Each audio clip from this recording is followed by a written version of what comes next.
This is Matt, and this will be a short video on how to download GOG Galaxy. So GOG Galaxy, I'm right here on the downloads page. So to find the downloads page, the URL is simply goggalaxy.com.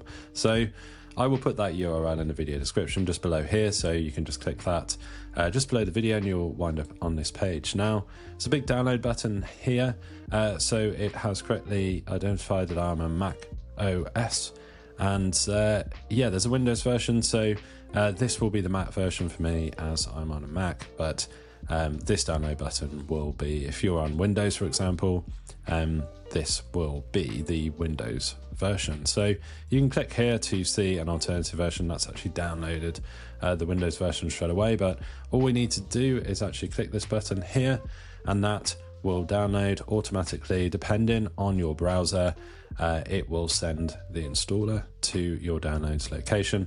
For example, I'm on a Mac and I have Google Chrome, so it goes directly to my downloads folder, but your downloads location might vary. And hopefully you have found this video on how to download GOG Galaxy helpful. If you have, drop this video a like and subscribe to the channel for more videos just like this.